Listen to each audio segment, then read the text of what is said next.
Hey guys, my name is Hadley Moore and I'm a real estate agent with Berkshire Hathaway in the state of Maine. So I've had my license since about the beginning of September.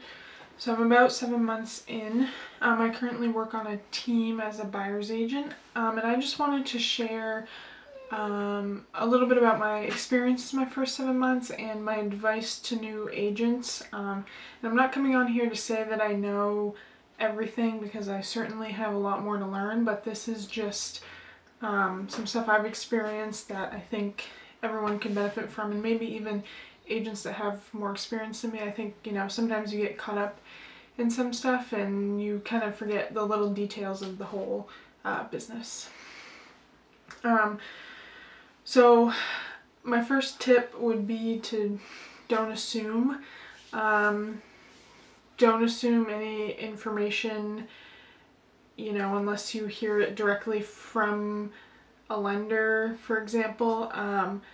Double check, especially when it comes to like government financing. There are certain things that the government doesn't like about a house to have, like peeling, flaking paint, shared water source that's not in the deed.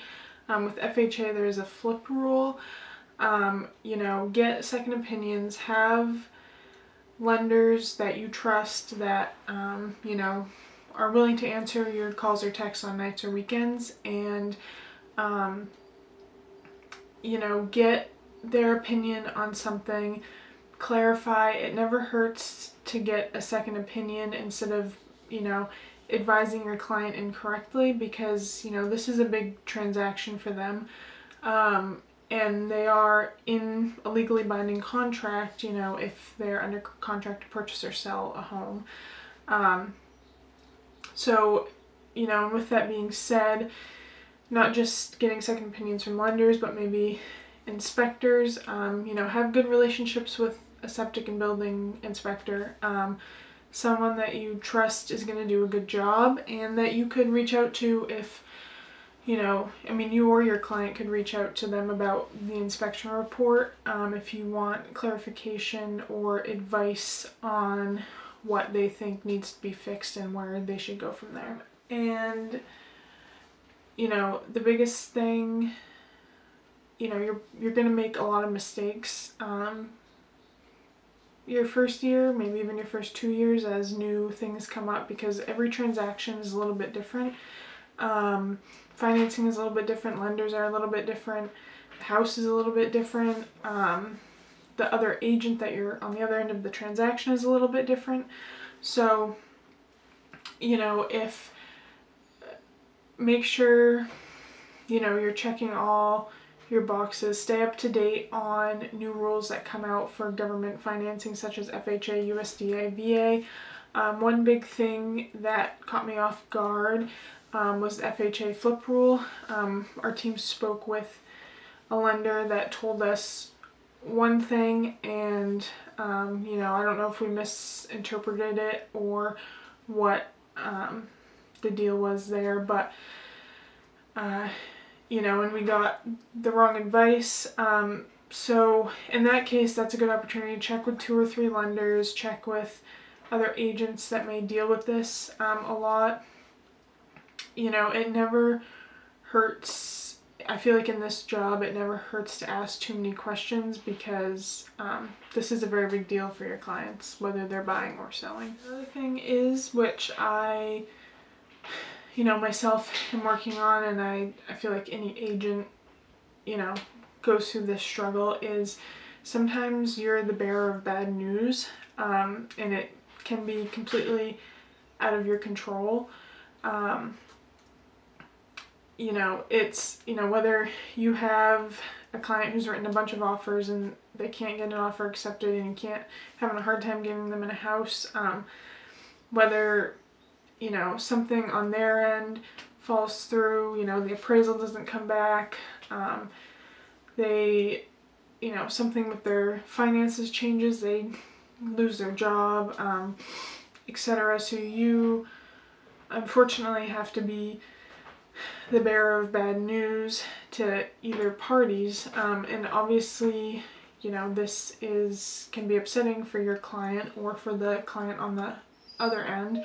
And you have to work on, you know, detaching yourself from it and realizing, like, if the client's upset, more than likely, you know, unless you mess something up, they're probably not upset with you. They're upset about the outcome of the transaction or what's going on, because it can be stressful. And, you know, if things come up that they can't change, like if for some reason they lose their job and the lender, you know, even if the lender feels they can't move forward with the financing, then, you know, you have to tell the listing agent that, and that can, you know, unfortunately with our job we have highs and we have lows. You know, telling clients our offer got accepted, getting to the closing table, that's, you know, the biggest thing, you know, you want to get to. But there are things that come up. Maybe the seller doesn't want to do any work that's you asked them to do in the ICA that came back from the building inspection, and your buyer has to make a decision if they want to take on this work after they close or not. So that's, you know, all stuff that can be upsetting, and sometimes in the moment, you know, a buyer or seller can get frustrated, and it's something I'm trying to work on, you know, detach from the situation and just realize that you can't control every single thing in the transaction. You can, you know, focus on your job as a real estate agent and do what you need to do and cover all your bases, but there are things that happen that are outside of our control in this industry, unfortunately. In my case, I joined a team, so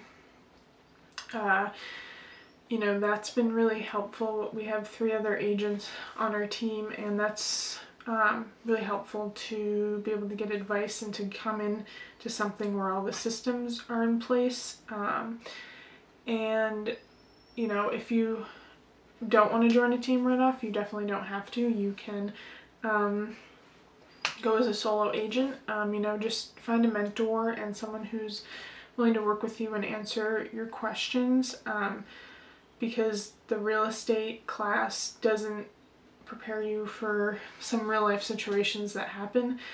And the other thing is for me, I need to learn by doing. So I could, you know, study everything on, you know, memorize all the stuff I need to for the exam, but it doesn't stick until I have to deal with that situation in real life. And I know there are a lot of other people out there that are like that, so when you're just starting out, you kind of just feel like you don't know what you're doing. So find a mentor or join a team or join a brokerage that's going to give you a lot of training and time to get you up and ready to start selling real estate.